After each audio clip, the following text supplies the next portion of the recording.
ating lahat, lalo't higit sa Panginoon. Isa nga pong palakpak para sa Diyos na buhay. Hallelujah.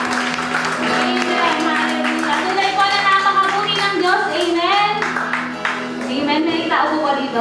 Mabuti po ba ang Diyos?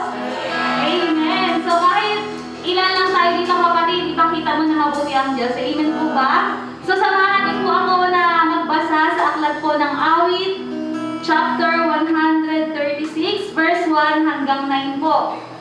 So, basahin po natin ng sabay-sabay. Amen po. Sabi sa verse 1, purihin si Yahweh sa kanyang kabutihan, pag-ibig niya ay tunay, laging tapat kailanman. Pinakadakilang Diyos ng mga Diyos ay pasalamatan. Pag-ibig niya ay tunay, laging tapat kailanman. Verse 3, ang Panginoon ng mga Panginoon ay ating pasalamatan. Pag-ibig niya ay tunay, laging tapat kailanman. Dakilang himala at kababalaghan, tanging kanya lamang. Pag-ibig niya ay tunay, laging tapat kailanman. 5, itong kalangitan, kanyang ginawa ng buong kausayan. Pag-ibig niya ay tunay, laging tapat kailanman. Nilikha ang lupa at pati ang tubig nitong kalaliman. Pag-ibig niya ay tunay, laging tapat kailanman. 7, siya ang lumikha, siya ang gumawa ng araw at buwan.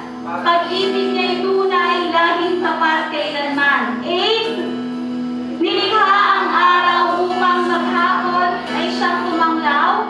Pag-ibig niya ay tunay, laging tapat kailanman. Verse 9, lakasan po natin. At kanyang ilikhang pananglaw kung gabi, bituin at buwan. Pag-ibig niya ay tunay, laging tapat kailanman. Matagal na po pinagmana ang salita ng Panginoon.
Diyos na makapangyarihan sa lahat. Gaya po ng aming inawit, Ama. Lord, wala pong iba sa buhay namin kundi Ikaw lamang, O Diyos. Wala po kaming hinangad kundi mabigyan ka namin ng kapurihan sa aming mga buhay. Lord, naririto po kaming lahat sa iyong harapan. Nagtatapat po ng aming kalooban. Lord, kung nakikita mo man ang bawat isa sa amin na hindi tapat, na may pagkukulang, Panginoon, humihingi po kami ng kapatawaran.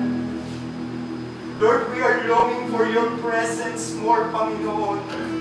We are longing more of you, Panginoon, and less of us, O God. Kawa po, Panginoon, sa umagang ito, mahihayag, Panginoon, ayon sa nais mo, ayon sa kalooban mo ang iyong mga salita, Panginoon. Lord, gamitin mo lamang ako, Panginoon, na malinis na lalagayan ang iyong salita upang sa iyong mga anak na naririto, Panginoon, sa bulwagang ito.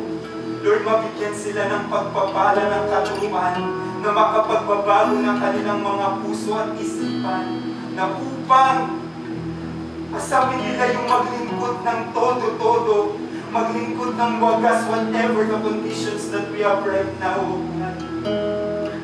Lord, maraming salamat po dahil pinagtagumpay mo na kami, Panginoon, sa umagang ito. Salamat po, salamat, salamat, salamat, O Diyos. Lord, ano mong ginagawa ng kaaway para hadlangan ang katagumpayan sa araw na ito. Lord, in Jesus' name, O God, in Jesus' name, we rebuke it. We rebuke it in Jesus' name.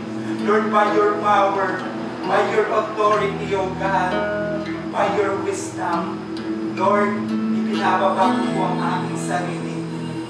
Not my will, but Lord, your will be done, O God. Hallelujah. Hallelujah. Hallelujah, Jesus. Hallelujah. Salamat po, Ama. Nawa po, huwag pong masayang ang mensaheng inihanda mo po para sa amin. Nawa po, Ama, maging tulad kami ng aming babasahin, Ama. Maging isang matabang lupa kaming lalagayan ng iyong salita upang sa inyong harapan maging kalulugod po kami, Ama. Salamat po. Apart from you, we cannot do anything, Panginoon. But because of your power, we can do all things through you, Ama. Salamat po. Sa iyo po namin mag-ingat ay binabalik ang pinakamataas na pagpuri, pinakamataas na masasalamat sa iyo at sa ikama mo, Diyos, sa tanging pangalan ni Jesus. And everybody say, Amen and Amen. Hallelujah, Jesus. Hallelujah. Hallelujah, Jesus. Amen. Hallelujah. Amen. Hallelujah. Maaari na pong magsiupo ang bawat isa sa atin. Hallelujah. Minsan pa nga po palakpakan po natin ang Diyos na buhay. Amen. Hallelujah. Pumunta ka na lang din dito. Huwag mo nang sayangan. Ibigay mo na yung the best clap offering to the Lord. Amen po. Hallelujah. Hallelujah, Jesus. Hallelujah. Hallelujah. Hallelujah, Jesus. Sa mapagpalang umaga po sa bawat isa sa atin. Hallelujah. In behalf po of the Lord Jesus Christ and of course, our Senior Pastor, Felipe S. Garcia Sr., tumatayo po ako sa inyong harapan, hindi po sa ganang sarili ko, kundi sa kalooban at sa purpose ng Panginoon sa ating buhay. Kaya po anumang bagay ang inyo pong maririnig, atin pong tanggapin ito bilang mensahe ng Panginoong Diyos. Amen po? Hallelujah, Jesus. Hallelujah. Kanina pong umaga, pinag-aralan po namin ang isa sa mga talinghaga ng Panginoong Hesukristo. Yun nga po yung parable of the lamp or parable of the lights. Kung saan po, sabi po ng ating kapatid na si Brother Isko, lahat tayo yung ilaw na tinawag ng ating Panginoon. Amen po.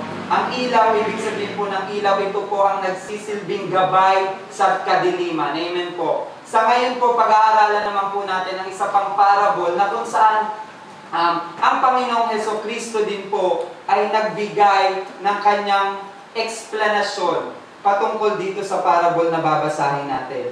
Ngunit bago yun, ang ating Pastor Philip, sinabihan po niya tayo na, sinabihan niya po kami na sa dadaang mga linggo ng ating pananambahan, ang pag-aaralan po natin is about sa mga talinghaga ng ating Panginoon. Lahat tayo nagbabasa na ng Bible. Amen po? Sino dito nagbabasa ng Bible at nakakabasa na ng yung parang mga stories na parang ang hirap intindihin? Yung parang merong mga bagay na comparison sa mga buhay natin dito sa lupa. Hallelujah. Amen. Hallelujah. Amen. Hello. Praise God. Hallelujah. Ayan po. So, ang pag-aaralan po natin ngayon is the parable of the sower, the seeds, and the soil. Ang talinghaga ng manghahasik ng buto at ng lupa. Pero bago yun, naisip nyo ba, bakit ba ang Panginoong Hesukristo gumamit siya ng mga talinghaga? Amen? Bakit ba hindi na lang diretsahin ng Panginoon na sabihin na lang sa kanyang mga disipulo at sa atin kung ano ba yung gusto niyang sabihin? Ito po ang dahilan. Kasi sabi po dito, ang mga talinghaga ng ating Panginoong Hesukristo, ito yung nagpapatunay ng dalawang bagay. Una po, doon sa mga taong active yung kanilang spiritual life. Yung meron talagang pag-respond sa salita ng Diyos. Kasi isa sa mga purpose o function ng talinghaga ng ating Panginoong Hesukristo ay para doon sa mga responsive heart, para mas lalo nilang madama yung presensya ng ating Panginoong Hesukristo. Amen po. Pangalawang purpose po ng parable of Jesus Christ is for Him to conceal the truth to those who are superficial o yung mga nagpukunwari lamang na nakikinig ng salita ng Diyos. At nawa po wala po sa atin. Nawa sa tuwing nagde-devotion tayo, nakakarinig tayo ng salita ng Diyos, nakakapanood tayo ng mga live streaming during scheduled Sunday celebration, naaalala natin na ang Diyos ang nangungusap sa bawat isa sa atin. Amen po? Hallelujah. Ngunit may isang tanong ang ating Panginoong Hesukristo. Do we really understand this parable? Naiintindihan ba natin o nauunawaan ba natin yung mga talinghagang ito ng ating Panginoon? O ito yung mga talinghagang dagdag na naman sa kwentong mababasura sa ating mga buhay? O malilipasan ng panahon kasi dumaan lang sa tenga mo, lumabas sa kaliwa, umikot ka lang ng bahagya, nawala rin parang bulak. Nawa po hindi po. Kasi ang Panginoong Hesukristo nais niyang mangusap sa puso ng bawat isa sa atin sa oras kong ito. Kamusta ka, kapatid? Kamusta ang bawat isa sa atin?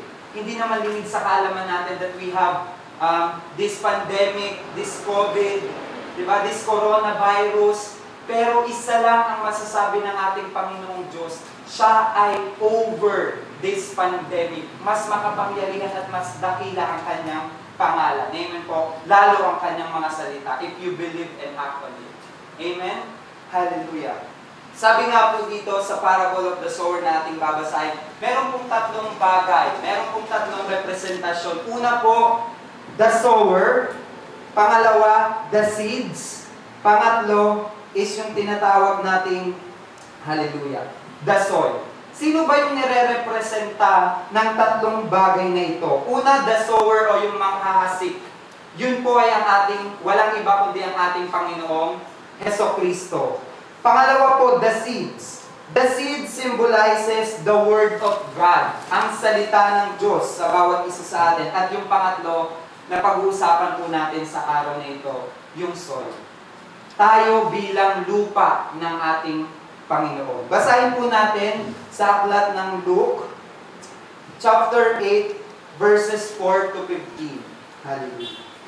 Hallelujah. Sabi po dito, sundan po ng ating mga mata. Hallelujah. Verse 4, nagdatingan ng mga tao mula sa iba't ibang bayan at sila'y lumapit kay Jesus. Isinalaysay ni Jesus ang talinghagang ito. Isang magsasaka ang pumunta sa bukid upang maghasik. Sa kanyang paghahasik, may binhing nalaglag sa daan. Natapakan ito ng mga tao at tinupa ng mga ibon. May binhi namang nalaglag sa batuhan at tumubo ito. Ngunit agad na natuyo dahil sa kakulangan sa tubig. May nalaglag naman sa may damuhang matinik. At nang lumago ang mga damo, sinakal nito ang binhing tumubo roon. Mayroon namang binhing nalaglag sa matabang lupa. Ito'y sumibol, lumago, at namunga ng tig sa 100 butil. At pagkatapos ay sinabi niya ng malakas, makinig ang may pandinig. Itinanong ng mga alagad kung ano ang kahulugan ng talinghagang ito. Sumagot si Jesus, ipinagkaloob na sa inyo ang karapatang maunawaan ang hiwaga tungkol sa kaharian ng Diyos. Ngunit sa iba'y nagsasalita ako sa pamamagitan ng talinghaga nang sa gayon, tumingin man sila'y hindi sila makakakita, at makinig man sila'y hindi sila makakaunawa. Ito ang kahulugan ng talinghagang ating binasa. Ang binhi ay salita ng Diyos. Ang mga binhing nalaglag sa tabi ng daan ay mga taong nakikinig. Dumating ang dyablo at inalis nito ang salita mula sa puso ng mga nakikinig, upang hindi sila manalig at maligtas. Ang mga nalaglag naman sa batuhan ay mga nakarinig ng salita at tumanggap nito ng may kagalakan. Ngunit hindi ito napugat sa kanilang puso. Sandali lamang silang naniwala, kaya dumating ang pagsubok. Sila'y tumiwalat din. Ang mga nahasik naman sa matinig na damuhan ay mga nakinig sa salita ng Diyos, ngunit nang tumagal, nadaig sila ng mga alalahanin sa buhay at ng pagkahumaling sa kayamanan at kalayawan. Dahil dito, hindi nahihinog ang kanilang mga bunga. Ang mga nahasik naman sa matabang lupa ay ang mga nakikinig ng salita ng Diyos. Nag-iingat nito sa kanilang pusong tapat at malinis, at sila'y namumunga dahil sa pagtsatsaga. Amen. Matagal na nga akong pinagpala ang salita ng Diyos. For this morning, God's objectives of this message is for us, the disciple of Jesus Christ, urge and be able to, number 1, to be aware of our present condition.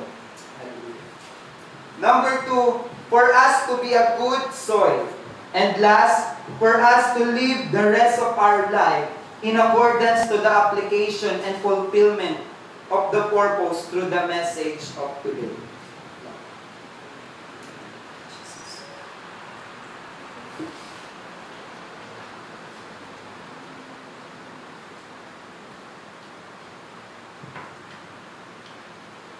Hallelujah. Malinaw naman po na isinasaad dun sa binasa po nating salita ng Diyos na ang patutungkulan po nito ay ang bawat isa sa atin. Kumbaga, nais pong mangusap ng ating Panginoong Hesukristo sa bawat isa sa atin. Kamusta na ba tayo bilang lalagayan ng kanyang salita? Hallelujah. Kamusta na ba yung pinagkatiwala ng Diyos na salita sa atin? Kasi lahat tayo, tinawag tayo ng Panginoon para maging isang matabang lupa. Sino naniniwala dito na matabang lupa siya? Amen. Lahat tayo matabang lupa kasi that is our purpose.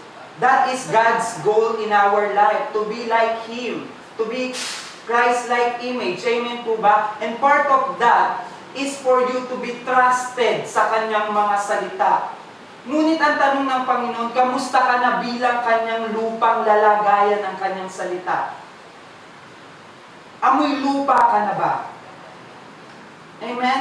Okay lang sana kung maging amoy lupa as long as matabang lupa. Amen po ba? Kaysa naman maging lupa ka pero tatapak-tapakan ka lang, hindi ka papansinin. Kasi wala kang saysay. Amen po ba? Hallelujah. So sa araw pong ito, pag-uusapan po natin yung pinamagatan ko po sa tulong po ng ating Panginoon, a good soil for a good soul. Amen po ba? Ang pagiging matabang lupa, ang pagiging lupa po natin, meron po itong resulta na magkakaroon po tayo ng mga kaluluwang ipapangalaga sa ating Panginoon. Ang ating Panginoong Hesukristo. Hindi na po ako magpapakatagal. Hallelujah. Hallelujah. Sisimulan ko na pong isa-isahin at baybayin po natin yung verses 5, 6, 7, 8 at ang verses 12, 13, 14, and 15 sa binasa po nating talinghaga ng ating Panginoong Hesukristo. Ano ba yung iba't ibang uri ng lupa na tinutukoy dito sa talinghagang ito? At mag-ingat ka, baka isa ka dun sa mga lupang ito. Ating alamin ito. Una po is the hardened soil. Babasahin po natin yung verse 5, sabi po doon, hallelujah, may binhi namang, hallelujah, isang magsasaka ang pumunta sa bukid upang maghasik. Sa kanyang paghasik, may binhing nalaglag sa daan. Natapakan ito ng mga tao at tinuka ng mga ibon. And that is the first soil dito sa talinghagang ating pong pinag-aaralan. Una po is the hardened soil. This hardened soil, these people is classified na merong unresponsive heart, ungrateful heart. This kind of soil or this kind of people, ito yung mga tao or even Christian, baka nga isa pa to sa mga Kristiyanong, yung tipong wala silang choice or choice nilang hindi pakinggan yung salita ng Diyos. Yung parang namuhay sila na nakakarinig naman ng salita ng Diyos pero hindi nila tinatanggap dito sa kanilang mga puso. Kaya ang ending, wala ring pagbabago. Sabi nga dito, they have a choice. Or they either choose to never hear it. O eto yung mga taong narinig yung salita ng Diyos, tapos kinalimutan ding agad. Yung sabi, pasok sa kanan, labas sa kaliwa, umikot lang, nawala ding lahat. Nawala ding bigla. Yung narinig nilang salita at mabuting salita ng ating Panginoon. Why? It's because their hearts are hardened. Matigas ang kanilang puso. They never accept God's Word. Yung katotohanan na mayroong buhay na Diyos na kumikilos at nangungusap sa kanilang mga buhay. Sabi nga dito, ito yung mga taong tila napadaan lang. Yung parang, ay, talaga? Meron palang ganun? Yung mga taong dadaan-daanan lang yung salita ng Diyos. Yung mga taong mas pinipili nilang kausap. Yung ka-video call nila, ka-chat nila sa cellphone, or mas pinipili nilang i-response or mag-response sila dun sa gawa ng kaaway. Mas pinipili nilang mag-response dun sa pangungusap sa kanila ng kaaway. Di ba sabi nga dun, no?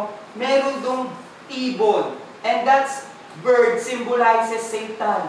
That bird symbolizes devil, na ninanakaw yung naririnig mong salita mula sa ating Panginoong Hesukristo. Kaya nga sabi dito, huwag kang maging hardened soil.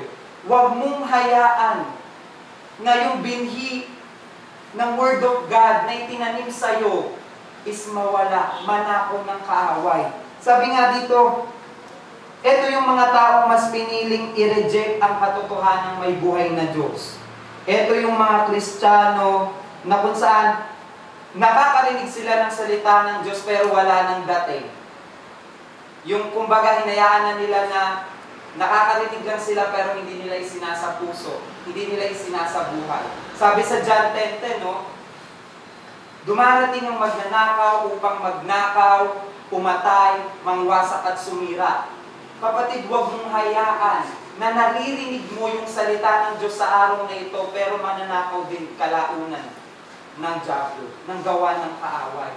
Kapatid, nagpapaschedule ka na lang din every Sunday celebration. Gawin mo na yung the best para makinig ng salita ng Diyos. Amen po. Ilagay natin dun sa puso natin. Hallelujah. Sabi nga dito, mapalad ka kasi may pandinig ka pa. Mapalad ka kasi may naririnig ka pa sa ating Panginoong Diyos. Tandaan mo ito, kapatid. Kung wala kang pandinig, walang pagbabago sa buhay mo. Tandaan mo to. Bingi ka na, lugi ka pa. Wala ka pang pag-asenso sa buhay.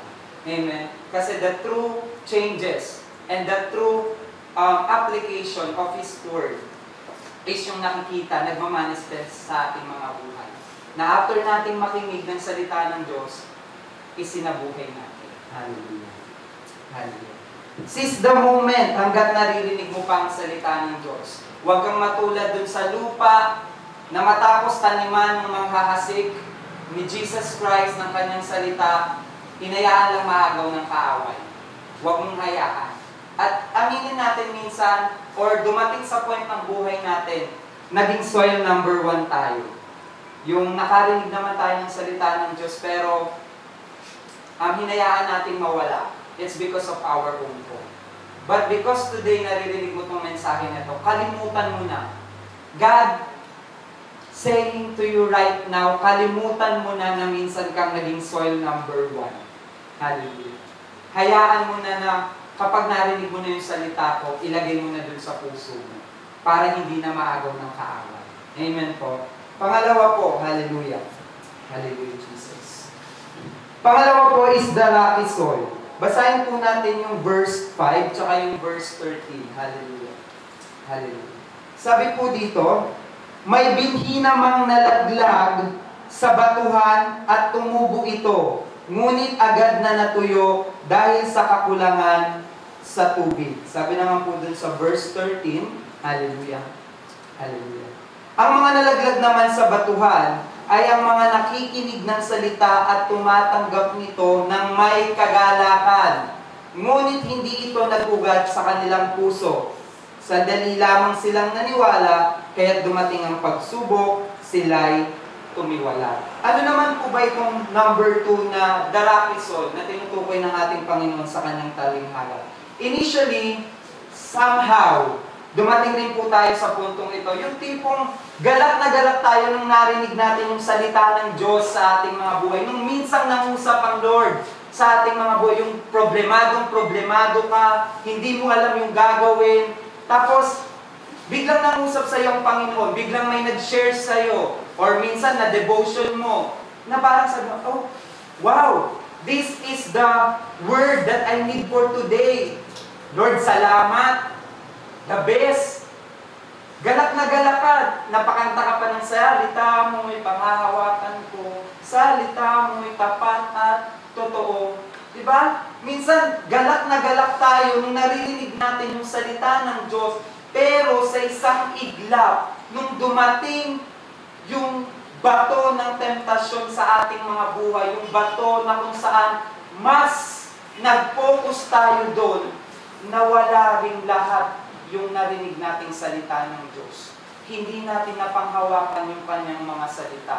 Sabi nga dito, hallelujah, the second soil hears the word, and maybe some of us, na kapag nagkaroon tayo ng word of God, natutuwa tayo, nagagalak tayo, pero ang ending, after nung dumagsa yung katakot-takot na mga bato ng problema, bato-bato ng alalahanin, ng doubts, lalo ngayong pandemic, marami tayong inaalala sa buhay, o baka mahawa tayo, or baka mamaya may mahal tayo sa buhay, even us o for example, hindi na lang yung sarili mo, kasi tiwala ka sa Panginoon na protektado pa ng ating Panginoong Diyos. But how about yung mga mahal mo sa buhay na malayo sa iyo? Diba? May mga alalahanin tayong ganun sa buhay.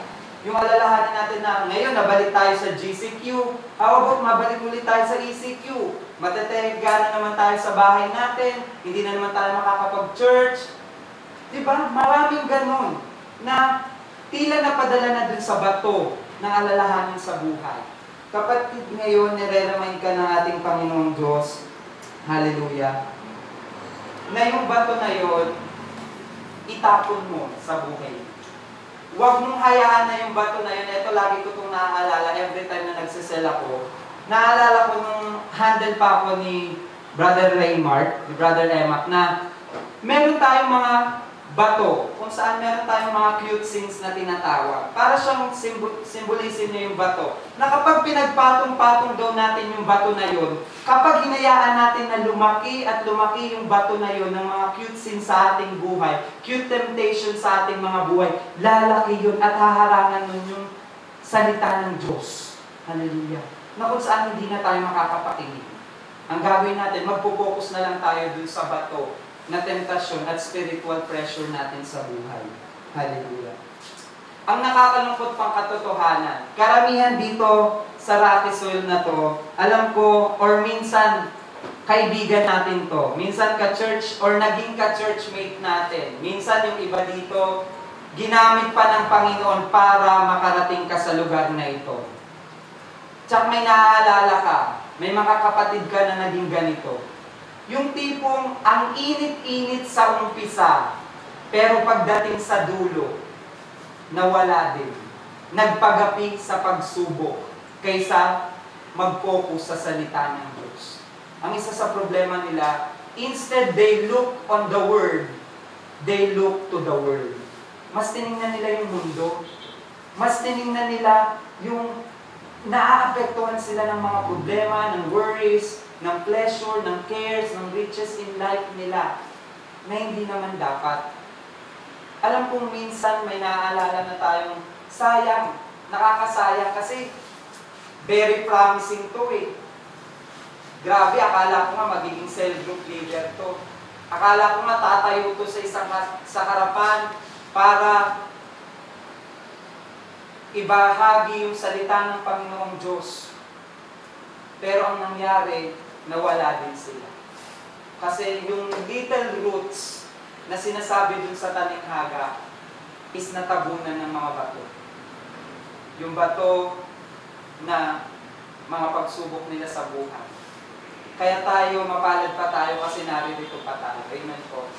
Na hindi pa tayo nandoon sa, kumbaga, hindi pa natin nararanasan, or kung nararanasan man natin yung mga batong ito, tinatanggal natin agad. Amen po. Na hindi tayo nagpapagapi doon. Na hindi natin pinopokus yung sarili natin doon sa bato ng problema na yun. Kundi, ang ginagawa natin, bato lang to ng problema, pero kukunin ko to, I will take this all, and then I will throw it away, because I know I have God. Amen po? I know that these are just challenges for me.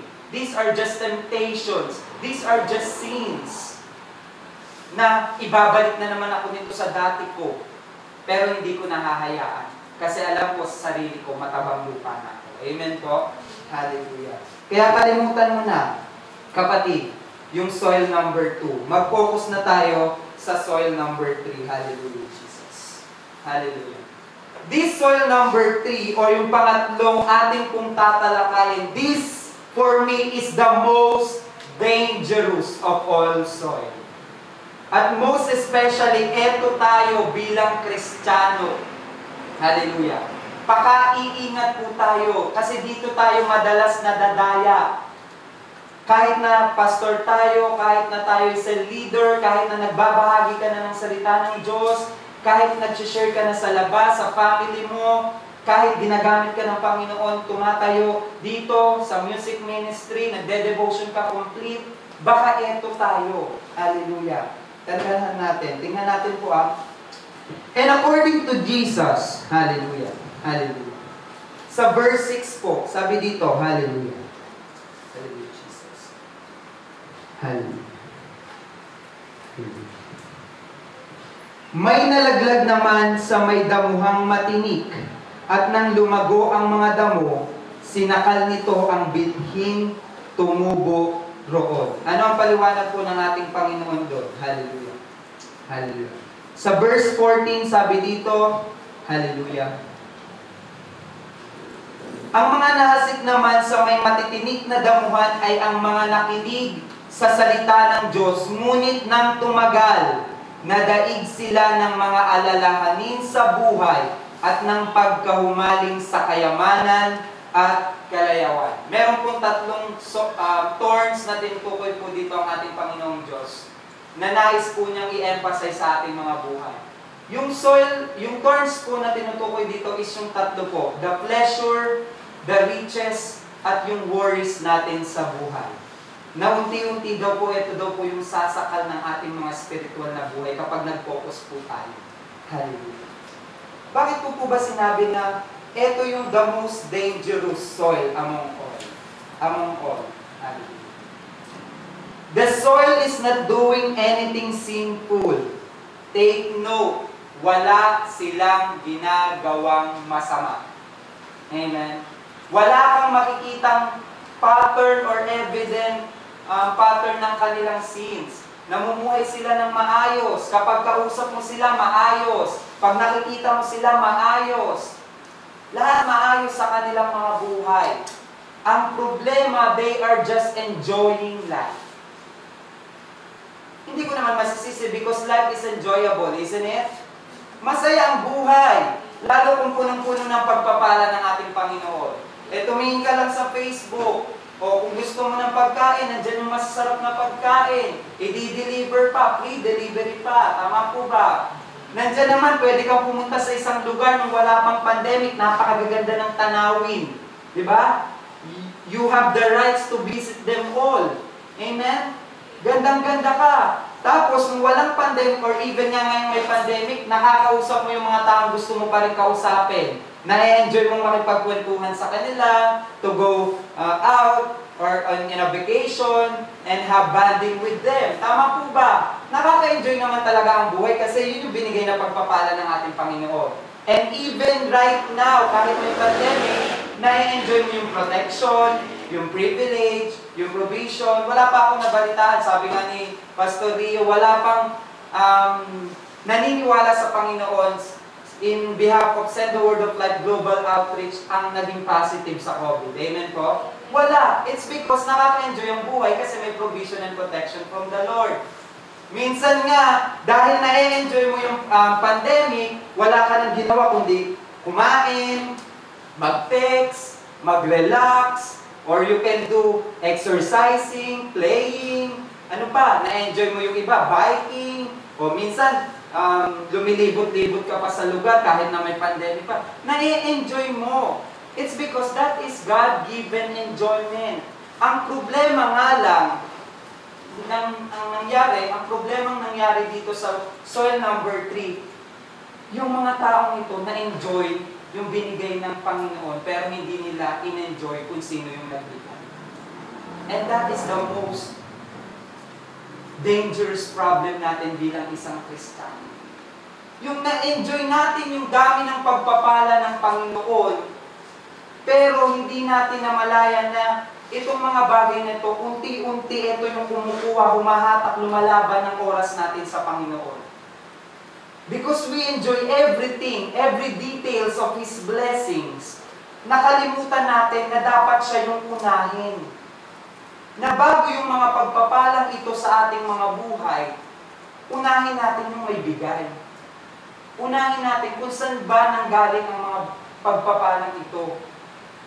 Yun ang naging problema. And karamihan sa atin, ganito tayo. Yung akala natin wala lang, yung akala natin ang simple-simple nitong mga bagay na ito, akala natin hindi nakaka-apekto, pero unti-unti, sinasakal ka na pala ng mga bagay na ito. Bakit? Kasi when these things take over your life, take over your commitment to Jesus, that's the time na unti-unti, sinasakal na nito yung spiritual mong pamumuhay. Amen. At mag-ingat po tayo. Mag-ingat tayo dito sa pangatlong ito. Kasi sometimes, we act like Christians, we behave like Christians, we discipline ourselves like Christians, even we talk and we dress like Christians. Pero, ang problema, naging Kristiyano lang tayo. Hindi natin naipakitang masigit pa tayo sa pagiging Kristiyano. Yung naging normal na lang sa atin yung pagiging Kristiyano, ay atin sa Sunday, makikinig ng kanyang salita. Pero, ano yung naibibigay o naiaambag mo bilang Kristiyano? Ano yung gustong ipagawa sa'yo ng Lord na hanggang ngayon hindi mo pa rin magawa-gawa? Ano yung mga bagay na pinabibitawan sa'yo ng Panginoon pero hanggang ngayon pilit mong hinahatak pabalik sa'yo? Ano yung mga bagay na pilit ipinapatapon, ipinapawagsi sa'yo ng Lord pero pilit mong itinatago sa buhay mo? Kapatid, meron tayong mga bagay na ito. Pero ang gusto ng Panginoon sa oras na ito, huwag tayo yung maging soil number 3, na unti-unti yung mga inaalagaan natin, na akala natin wala lang, pero unti-unti sinasakal na yung ating spiritual na pamumuhay. Amen. Maraming ibibigay ang Panginoon. Eto, tandaan nyo to. Hindi yan yung gusto ng Panginoon na mapangyari sa buhay mo. Tandaan mo, hindi yan magiging hadlang dun sa pagpapalang siksik-liglig at umaakaw na ibibigay ng Panginoon. Hindi sinungaling, hindi tapat yung Diyos na pinaglilingkuran natin.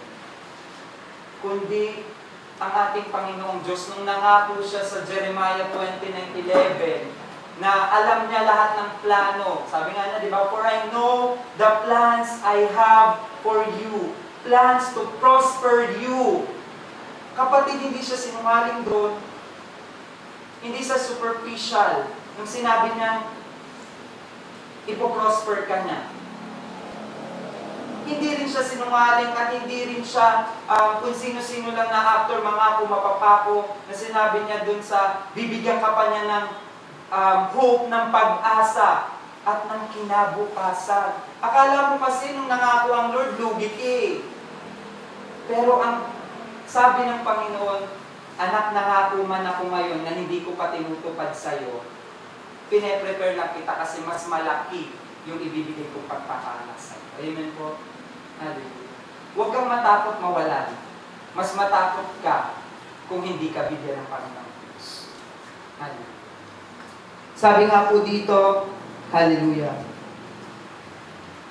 ang ending ng mga taong unti-unting sinakal na nung tinik na nasa kanilang mga buhay, wala silang magandang nagiging resulta. Or even they bear no fruits. Or kung magbunga man sila, bulok, maasim, hindi mapapakinabangan, hindi maayos, hindi maganda. Bakit? Kasi nga, nasakal nung thorns na meron sila sa kanilang mga buhay. Kapatid, ang gusto ng Panginoon sa iyo sa umagang ito, huwag kang maging soil number 3. Na pabanjing-banjing lang, pa-just lang sa buhay Kristan. Gusto ng Lord na maunawaan mo na after mong matanggap yung kanyang salita, after mo itong ilagay sa puso mo, nag-mature ka, you already act upon it, ang gusto ng Panginoon, magbunga ka naman. Yung hindi mo lang aasamin na bed of roses ang pagiging isang Kristiyano. Kasi hindi naman talaga bed of roses ang pagiging isang Kristiyano. Hindi siya ganon. Akala natin, it is a woman or a man that will lay on a bed of roses. It is not. Tandaan mo, ang isang rose, meron siyang tinik. And that's thorn. Ang siyang magsisymbolizes na kailangan mong paghirapan ng lahat ng bagay, lalo kung pagdating sa ating Panginoon Diyos. Hallelujah. Sabi nga dito, remember na hindi hadlang ang mga bagay na ibinabato sa iyo ng kaaway. Hindi hadlang kung anong bagay, yung nararanasan mo na unti-unti ka nang bumibigat, bumibitaw, o unti-unti ka nang nawawala ng pag-asa na parang walang nangyayari sa buhay Kristiyano ko. Kapatid, ang gusto ng Panginoon, maalala mo yung pangako niyang gagamitin ka niya para maging isang lalagayan ng matabang kaluluwa. Hallelujah. Hallelujah. Huwag natin asamin kung ano yung nasa mundo. Asamin natin kung ano yung pinagagawa sa atin ng Panginoon. And that is not the soil number 3. Ito na yung pinagagawa talaga sa atin ng Panginoon. Basahin po muli natin ang verse 8. Hallelujah, Jesus. Hallelujah. Sabi po dito sa verse 8. Hallelujah. Hallelujah.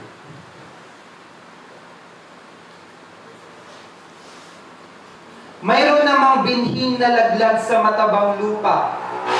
Ito'y sumibol, lumago at namunga ng tig sa 100 butil. At pagkatap at amen. Sabi naman po sa verse 15, hallelujah. Sabi po sa verse 15, ang mga nahasik naman sa matabang lupa ay ang mga nakikinig ng salita ng Diyos at nag-iingat nito sa kanilang pusong tapat at malinis. At sila'y namumunga dahil sa pagtsatsaga. Ito naman ang isang magandang hatid ng ating Panginoon. Na alam ko, every one of us here, ito yung gusto nating maranasan. Ito yung gusto nating mapuntahan. Ito yung kaninang sinasabi natin, mag-amoy lupa man ako, at least matabang lupa tayo. Amen po. The fourth one is the fruitful and the good soil. Ito yung purpose mo, kapatid, sa araw nito. Ang isang lalagayan, isang lupang mataba para sisidlan ng kanyang salita, para gamitin niya at makapag-produce, makapagbunga ng matamis, mapapakinabangan, at sasandaang bunga. Ito yun, kapatid. Ito yung tayo. Ito yung nais ng Panginoon sa bawat isa sa atin. And we should be like this soil. Ito nga yun, yung pagiging matabang lupa natin. Sabi dito, this is probably God wants all of us to be. Or should I say, this is what we should be. Ito dapat tayo, isang lupang maayos na lalagayan ng kanyang salita. Isang matabang lupa para sa isang kaluluwa na itatanim ng Panginoon sa ating mga buhay. Kaya nga pinamagatan ko itong a good soil for a good soul. It's because if you will be a good soil, then you will have a good soul. Tandaan mo yan. Pagkakatiwalaan ka ng ating Panginoon, kung matabang lupa ka na. Hallelujah. Remember this. A kind of Christian which pleases the heart of God is not the one which makes a grand entrance or dramatic start. Hindi ito yung dumating ka sa church, punong-puno ka ng karunungan dahil nakapagtapos ka sa pinakamataas na at kinikilalang paaralan sa mundo. Or it is not about how many experiences you have. It is not how many talents you have. Hindi ito, nung nagsimula ka, ay napakagaling nito. Napakahusay nito, naku mapapakinabangan to. Hindi po ito tapos bigla na lang sa kalaunan, mawawala din. It is not the one that pleases God. Or hindi rin naman yung slowly committed ka, yung dahan-dahan ka nagkakaroon ng commitment to the Word of God, to the Lord Jesus Christ, tapos unti-unti, bumabalik ka na naman dun sa dati. It is not also like that. But this good and fruitful soil na tinutukol ng ating Panginoon, this kind of Christian or disciple that pleases Him is the one which thoughtfully hears the gospel. Ang mga taong nakikinig ng kanyang salita, naiintindihan ang mga implication nito sa kanyang buhay bilang isang Kristiyano, nagpagamit, nagpalago, lumaki, kinuha lahat ng nutrients na kakailanganin niya, nag-mature bilang isang buto, tapos lumaki, lumago hanggang sa naging isang halaman, tapos naging isang puno. Ang ending, yung gusto pa ng Panginoon is yung magbunga ng malago. Yung magbunga ng hindi bulok. Yung magbunga ng hindi sira. Hindi maasim, hindi mapait. Yung tamang-tama. Yung talagang masasabi ng Lord, you are my faithful servant that bears fruit. You are my good soil. You are the one that being talked about in verse 8 and verse 15. Na ikaw yung matabang lupa na ninanais ko. Ikaw yung matabang lupa na marami ka mang pinagdaanan sa buhay bilang isang Kristiyano, at least naging trusted ka sa Panginoon. At least pinagkatiwalaan ka ng ating Panginoon Jesucristo. Sabi nga dito, the growth takes time. We that consider yourself as a Christian or disciple, we are responsible to keep our soil in good condition. Walang ibang mangangalaga ng lupa na ibinigay sa iyo ng Panginoon kundi ang sarili mo lang. Kamusta ka na bilang isang lupa ng ating Panginoon? Prepared ka na ba bilang lupang lalagayan ng kanyang salita? Or ang tanong sa iyo ng Panginoon, matabang lupa ka na ba? Matabang lupa ka na ba? Kung hindi pa, this is the time for us to be a good soil. This is the time for us to be a fruitful soil. Huwag na nating sayangin the days malapit nang dumating ang ating Panginoong Jesucristo. And as much as possible, kapatid, let us learn to be a good soul. Huwag natin sayangin. Hallelujah. Amen po ba? Sabihin nga po natin sa katabi natin, hallelujah. Maging matabang lupa tayo. Maging matabang lupa ka. Amen? Kahit na amoy lupa ka na. Amen? Ayos lang yun. Ayos lang malipasan ka ng panahon. At least pagdating ng Panginoon, matabang lupa ka na. Amen po. Kasi sa TLE, di ba, pag nag-aaral tayo ng mga iba't ibang kind of soil, merong yung clay soil, di ba, merong gano'n. Merong talagang mag-a-adapt yung isang plant kung saan doon talaga siya lalaki. Kumbaga, tayo dapat yung good soil na ito para yung itatanim sa atin, lumago, lumakas. Yung ipagkakatiwala sa atin ng Panginoon, lalago ng tig-100. Hindi lang tig-100. Baka yung isang pinahalaga sa iyo ng Panginoon na itinanim sa buhay mo, dahil matabang lupa ka, etong isa pala na to, naging matabang lupa din. Yung matabang lupa na yon is nagbunga ng 100 mga halamang maganda. O diba, ikaw yung pinagmulan. Una pinagmulan ng the sower, ang mga asin na si Jesus Christ, na nagsilbing matabang lupa din sa atin. Pero tayo, bilang mga tagasunod ng Panginoon, no matter what the conditions that we have right now, piliin natin maging matabang lupa. Kahit nasaan tayo, huwag yung nagtatransform tayo na parang iguana. Pag dito, kailangan ano lang ako, bato lang ako, mabato lang ako. Pag dito na pag-usapin dito na thorny soil lang ako. Pag ditong soil na dito lang ako sa hardened soil. Huwag po. Whatever you are, wherever you are, whatever conditions you have right now, let us always choose to be a good soil. For us to have a good soul. Amen po. Hallelujah. Maaari po ba tayong tumayo? Hallelujah, Jesus. Amen. Hallelujah. Hallelujah. Hallelujah. Bilang pagtatapos po, malinaw naman po na sa binasa natin pong talinghaga ng ating Panginoon. Hallelujah. There are 4 soils. Each has descriptions. Hardened soil, rocky soil, thorny soil, and even good soil. Isa ka ba dun sa mga soil na walang pakialam sa salita ng Diyos? Isa ka ba dun sa soil na matapos mong marinig ng may kagalakan, tuwang-tuwa ka, pero after dumating yung mga tentasyon sa buhay, nawala din? Or isa ka ba dun sa mga soil na wala naman, ayos naman, pero dahil naging busy ka enjoying life, enjoying riches, enjoying cares, pleasures in life, it choke your spiritual life. Siyempre, gusto ng Panginoon, you are the 4th soil. The good soil. Hallelujah. Hallelujah. Hallelujah, Jesus. Hallelujah. Kapatid, bago tayo dumako, hallelujah. Sa isa sa pinakamahalagang pag-alala natin sa ating Panginoong Hesukristo. Hallelujah.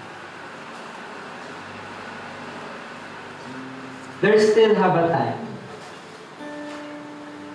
If you find yourself na hindi ka nagiging matabang lupa na pinagkakatiwalaan ng Panginoon, kapatid, there is still a time. Hindi nagkamali ang Lord sa pagtawag niya sa iyo. Hallelujah. Hallelujah. Hallelujah, Jesus. Hallelujah, Jesus. Hallelujah. Sa pagdako natin sa banal na hapunan, hallelujah. Ang gusto ng Panginoon, bago ka tumanggap, tinanggap mo muna yung salita niya. Hallelujah. At syempre gusto rin ng Panginoon, tanggapin ka niya bilang isang mainam na handog. Hallelujah. Hallelujah. Maaari ba tayong sumandaling pumikit? Hallelujah, Jesus. At awitin natin yung awit na nagsasabing, Hallelujah. Nawa ay tanggapin ang buhay na laang. Hallelujah. Hallelujah, Jesus. Nawa tanggapin natin. Hallelujah. Hallelujah. Let's go.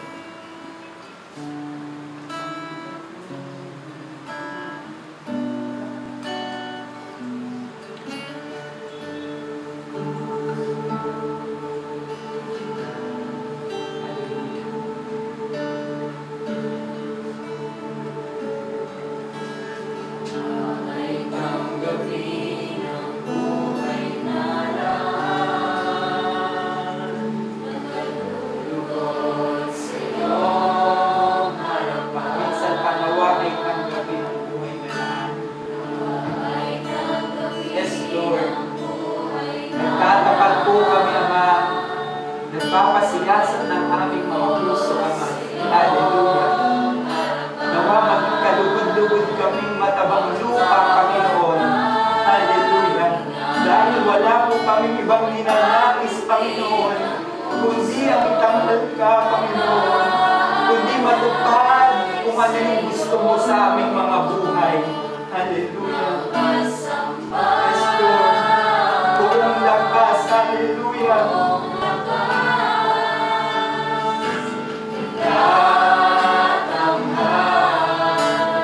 Ang bawat paghinga, hallelujah. Bawat paghinga, ang pagpitig ng puso, mag-aalay sa'yo ng pagsamba.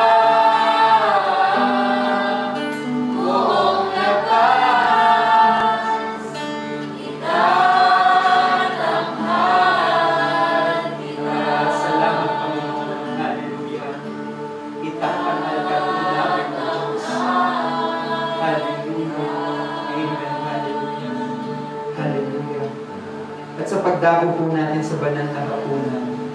Hallelujah.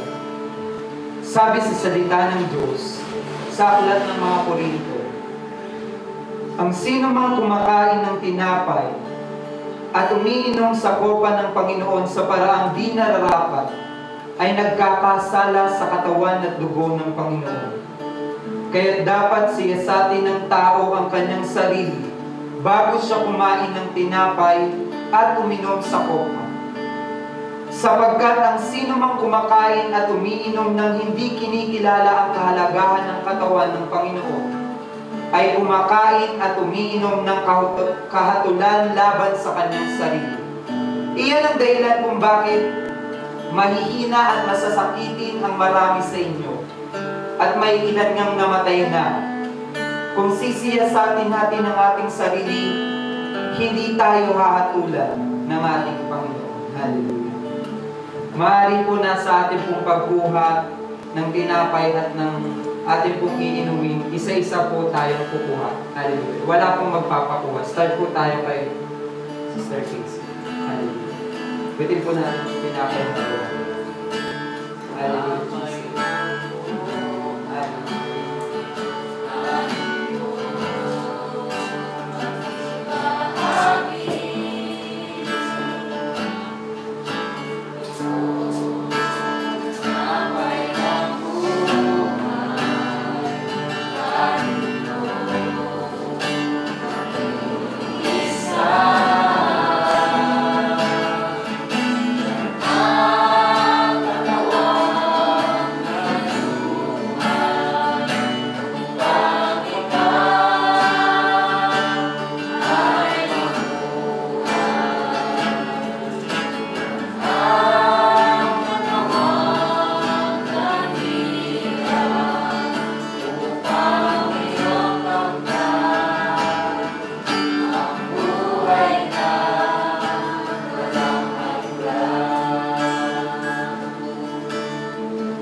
Hawakan po natin ang tinapay. Hallelujah.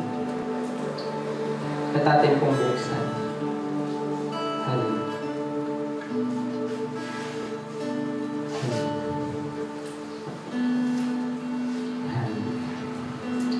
Ito ang katuroang tinanggap ko sa Panginoon at ibinibigay ko naman sa inyo.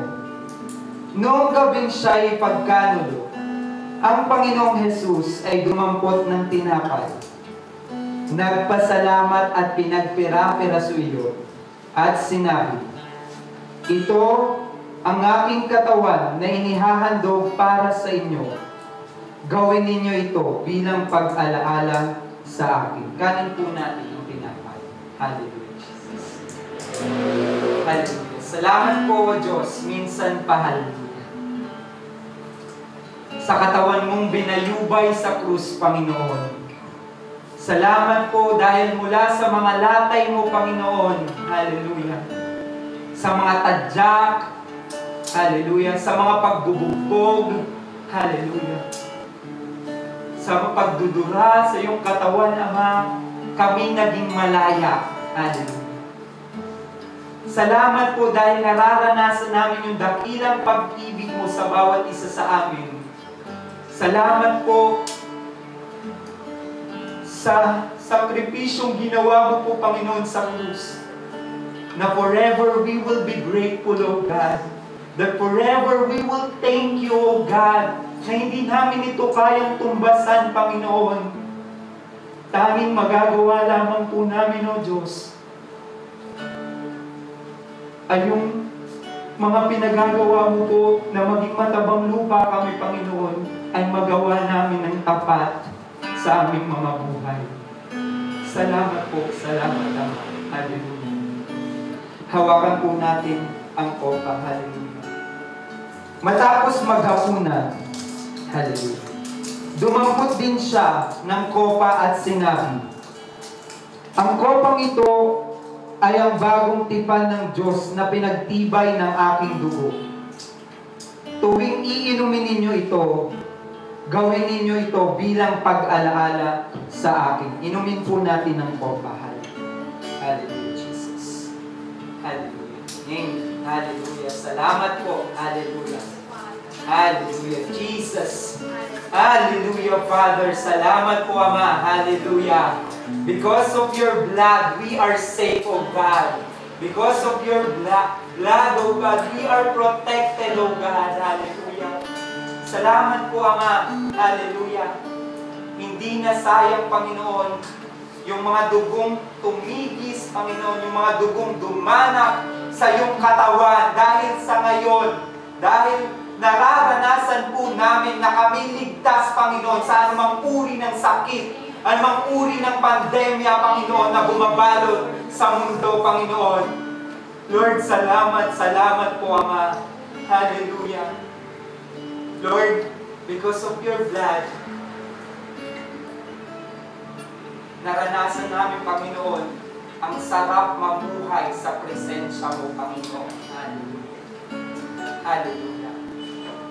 Hallelujah. Kaya, Lord, we are longing for more and more and more of you, God. Kung minsan, Panginoon, nakikita mo pa yung mga puso namin na wala na pong naririnig na mensahe mula sa iyo, Ama. Lord, binaklas mo na po ito, Ama. Binaklas mo na po, Panginoon, yung pagiging manhid ng bawat isa sa amin, Panginoon, maging ng inyong lingkod, Ama. It's because we want to hear more of you, O God. We want to feel more of your presence, O God. We want to soak in you, Panginoon. Hallelujah. Because ang natitirang mga oras sa aming mga buhay, nais namin ilagak sa iyong paanan. Nais namin, Panginoon, na maranasan muli ang init ng pag-ibig mo, O Diyos. Hallelujah. Hallelujah, Jesus. Hallelujah. Hallelujah. Hallelujah. Yes, Lord. Itaas po natin ang ating mga kamay. Hallelujah. Hallelujah. Jesus speaks for protection. Hallelujah. Hallelujah. Receive it in Jesus' name. Hallelujah. Jesus receives new. Hallelujah. Jesus speaks new hope. Hallelujah. Hallelujah. Receive it in Jesus' name. Hallelujah. Jesus speaks for joy.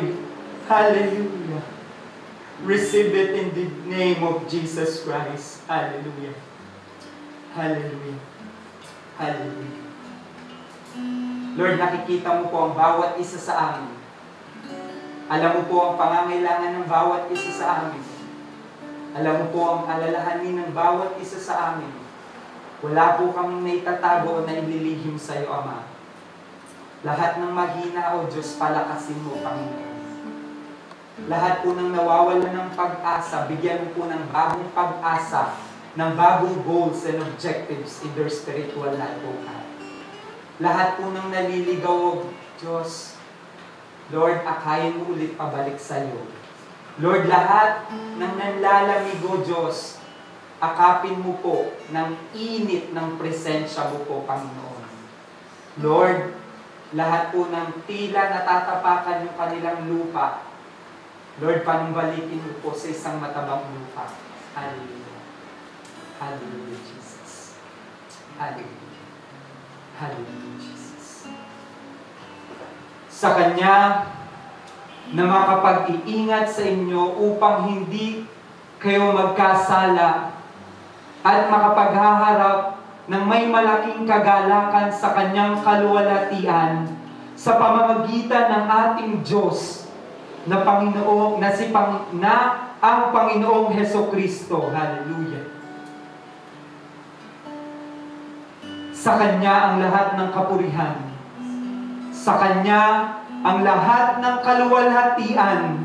Sa Kanya ang lahat ng kapangyarihan mula pa noon, ngayon, at magpakailanman. Ang lahat ng anak ng Diyos ay magsabi ng Amen and Amen. Amen. Isang mapagpalang umaga po sa bawat isa sa atin. Nawa po, ang Diyos na po ang magtapos ng mensahe sa ating mga buhay. Purihin po ang ating Panginoon Diyos.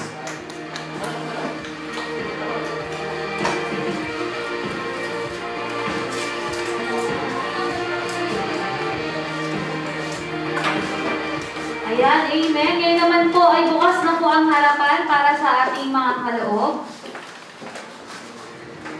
At ipanalangin sa iyong kapurihan, Panginoon, bago sa marami pang tao, Panginoon, hindi pa nakakilala sa iyo, Panginoon.